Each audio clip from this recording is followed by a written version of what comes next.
Good morning, everyone. Welcome back to another episode of Art News.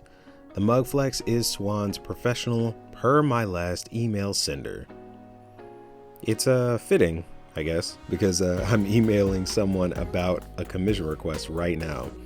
Yes, I do commissions. sofakingduck@gmail.com. It's on screen if you're interested. I try to be pretty communicative with that, by the way. Anyone who's gotten a commission through me will probably tell you I'm good about giving updates. There's going to be some progress related to that going forward, and I'll talk about it once we're officially back from the break. Yes, we will be finishing another art piece today. That was not a one and done thing. We're moving forward on that. You can even see it in the thumbnail. We've got a decent amount to get through today, so let's go ahead and get to the art news. Since we mentioned them last time, let's talk about the two streams that Proko put on. So the first of these are the What is Cheating stream with Jeremy and Cedar Vickery. So if you saw my on-screen text last video, you will see that I did catch a bit of the stream and noticed some people trying to argue in favor of AI. The reason I didn't want to say that I'd watched it yet was because I hadn't seen it in its entirety. To put this piece to bed, there were a few commenters arguing with the Proko TV account and others via comments in favor of generative AI in art. Our host directly shut that down by calling out that this mindset is foolish.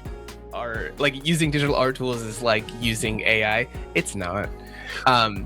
Just to go ahead and put it out there, like a person who goes to draw something in Procreate has to leverage the exact same knowledge of color theory, the idea of value structures, any of those things that they have to do when they make a traditional work. It's not the same. You're a fool. Anyway.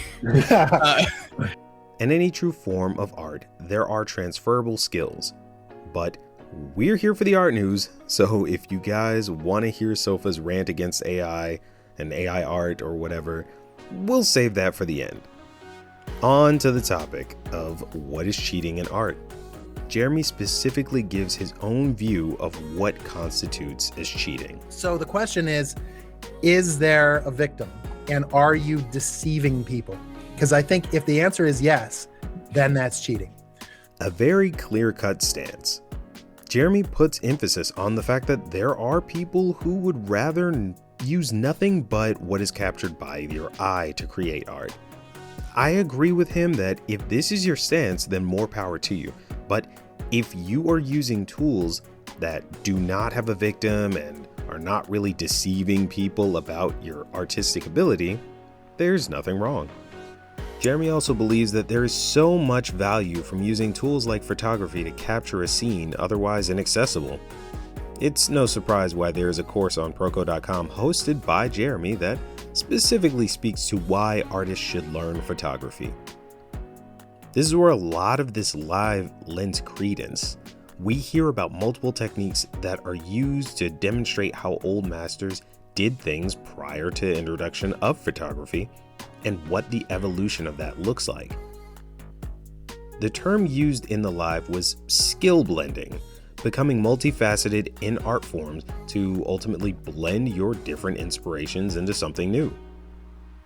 The stream goes on in depth about how projects are made, what skills that are applied in the creation process actually look like, and how to get people together as a community to just create more.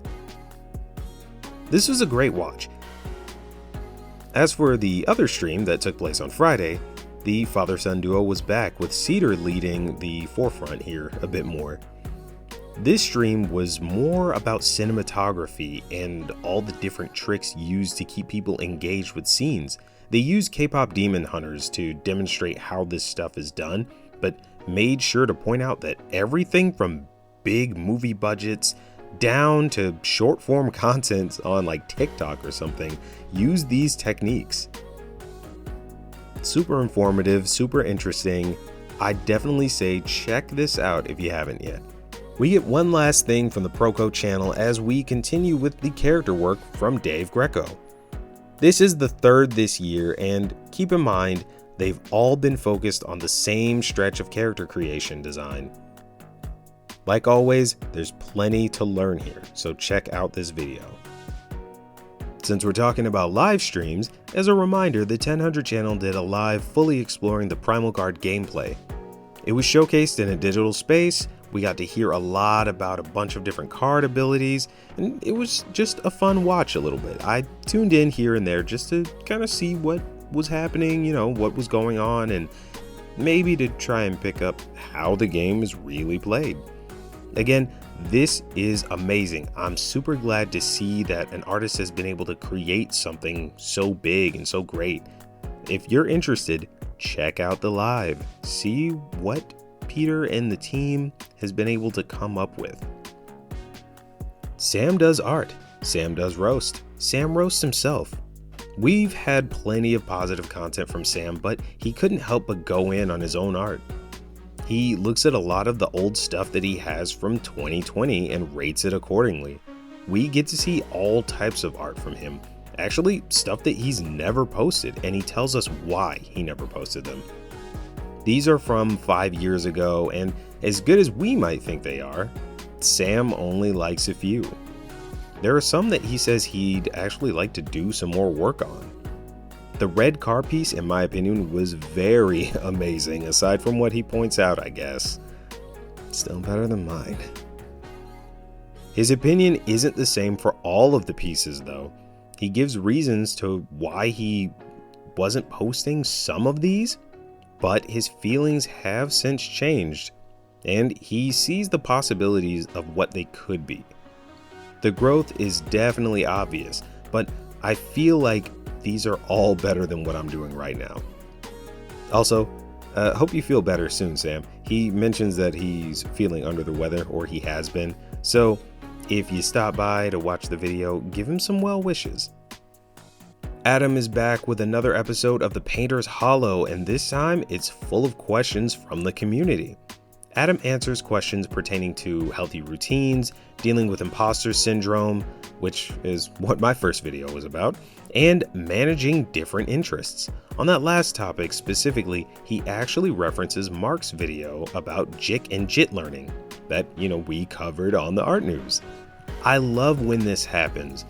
We all get to reference each other and our own work, and it helps showcase that we're all trying to build our knowledge off not just the curriculum, but we're solidifying it adjacently, and that's great. If you're working on something, pop this on in the background and intake some of that knowledge while you knock it out. Antonio has a question. Why is it so hard for technical people to do art? He says that the reason is because there's a big difference between narrow context problems and wide context problems. Analytical people usually err on the side of narrow context, so it makes operating in art, a world of wide context, a bit complicated. So what is the solution? Well, Antonio says it's creativity. He shows us examples of this via the Big Bang Theory and leads into human creativity and why it's always going to be a special skill. Check this out, but Antonio isn't done with us, as he has 5 things that we don't need to get good at drawing. He starts by explaining the difference between having experience over having information. There's a specific balance here, and this does go into the next point as well. Having too many tools, like brushes. You guys know that I am a big proponent of this. Artists make the brushes, not the other way around. I'm not going to go over every point here, but I promise these are all good tips, especially the last one, which I will be covering. Not all artists sit down with the exact idea that they will be creating already worked out. Antonio also gives us the secret of Dishonored 2's art style in his next video. We are getting all types of things out of this. He really is breaking down the approach and the execution. So check out all of these videos and more on the Artwod channel. We've returned to Pikat's channel with the second part of her character design video. A quick recap, Pikat wanted to make her own beautiful splash art in the vein of League of Legends. But first, needs to work her way through the character design process. Last video was the initial idea and sketch process. We pick up right where we left off in order to take the previous sketch and push the whole design further.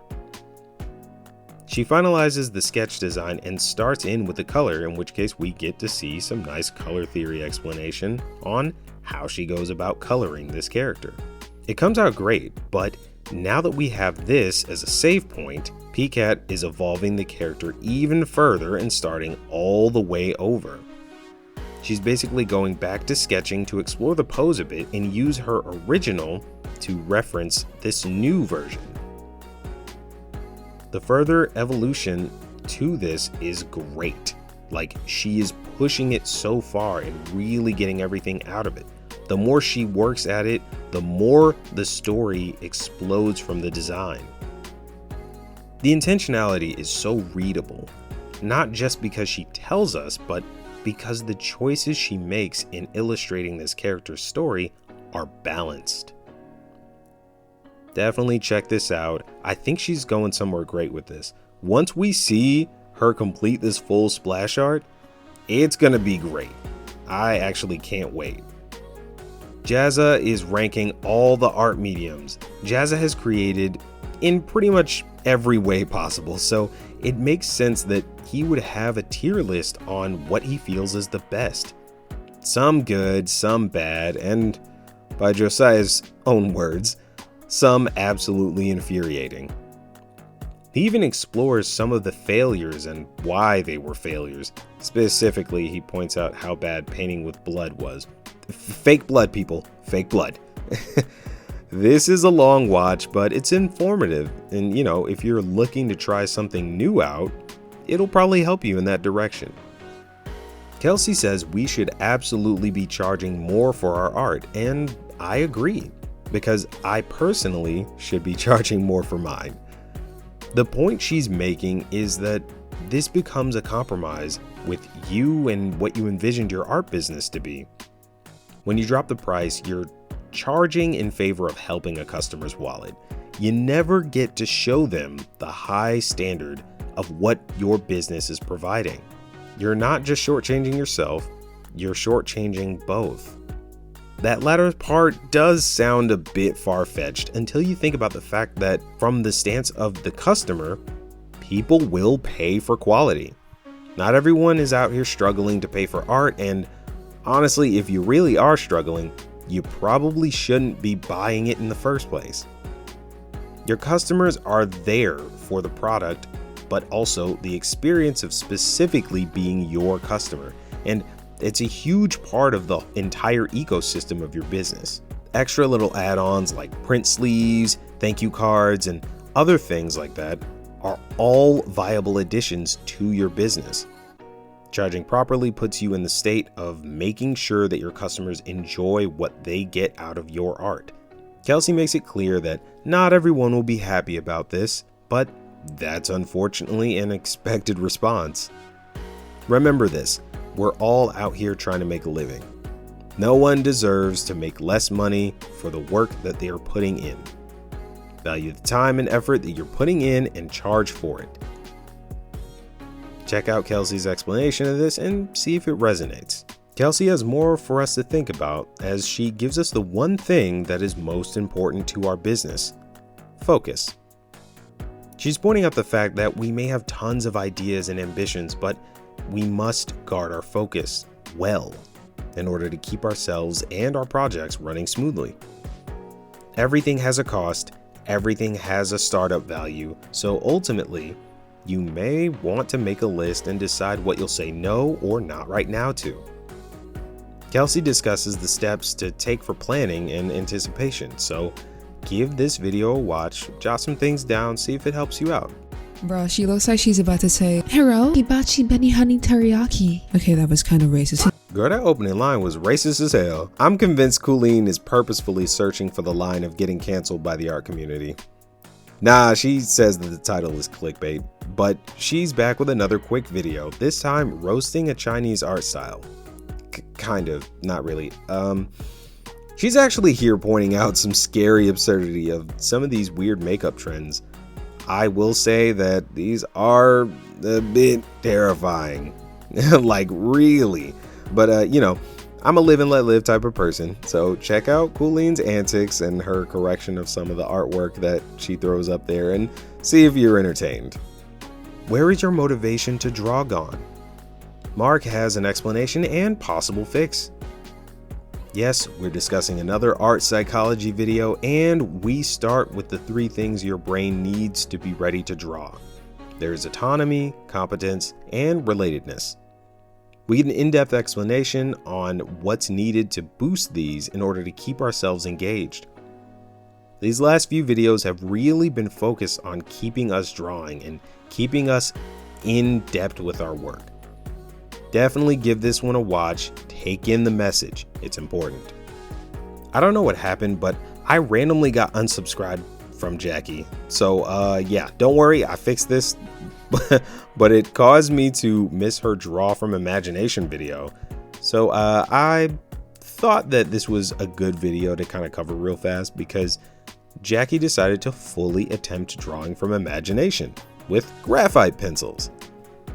She taps into some references here and there, for like a hand or something that was in position that she already decided, but this is more about the grand idea coming from imagination. She also is giving us a step-by-step through being able to do this. It's not a tutorial to complete the art that she's doing, but it's what'll get you ready to work on your own art. There are anecdotal stories mixed in to illustrate her points with this, and I always say this, but I love Jackie's shape language. This was definitely a good watch. Jackie's here to explain to us why the concept of "I'll fix it later" never works out. She starts by cutting in some assessments about the unfinished nature of the Stranger Things finale, which honestly, I liked the Stranger Things finale. But I guess Jackie and some of the other people on the internet have a point. Her main showcase of this is actually from her own piece of art that she created in Blender with the mentality of "I'll fix it later." She tells us all about the things that she's attached to that end up not helping her later on in the piece. This type of honesty is always helpful when learning from active professionals. It's super informative and helps put this stuff in perspective. Check out both of those videos by Jackie. Speaking of vulnerability, Josh gets vulnerable here, talking about the impact that AI is having on his creativity.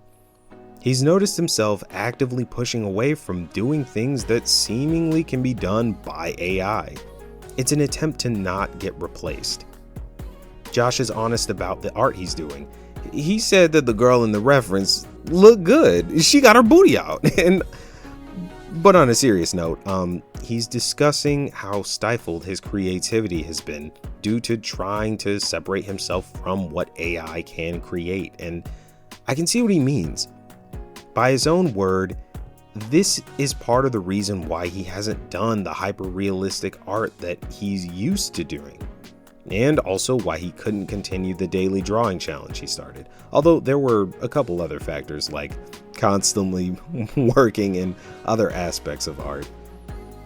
He was busy and wasn't able to allow himself to sit in his own creativity for an idea to build upon itself.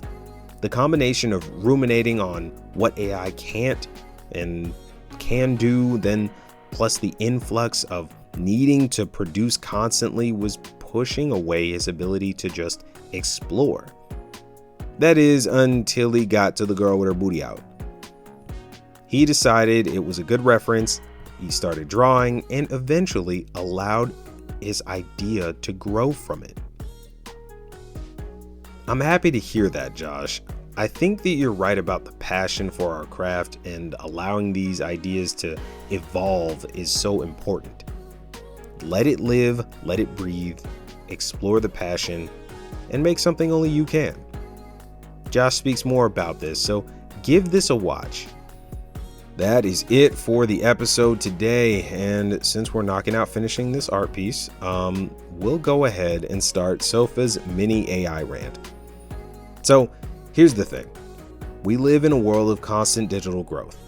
I recognize and accept that, but like many other artists, I believe it needs to be ethical, meaning that if someone is not consenting to their art being added into this machine's algorithm and is used, there's a problem. The consent piece matters here first. Second, AI can't account for things that speak to us on an emotional level. It can't create stories deep enough to impact us in the same way that humans can with the proper level of nuance. This all brings me to say that AI image generation is not art. AI artists aren't real. To be an artist, you must be creative and utilize fundamental creativity from your medium. But if you're using AI to create from a prompt, that's pretty much the end of the creativity. I'd say you are more akin to a writer than an artist, but that would also be an insult to the medium of writing, which is also an art form. The bottom line is, if you call yourself an artist, you have transferable skills from one medium to another. If you don't have those, then you're not an artist.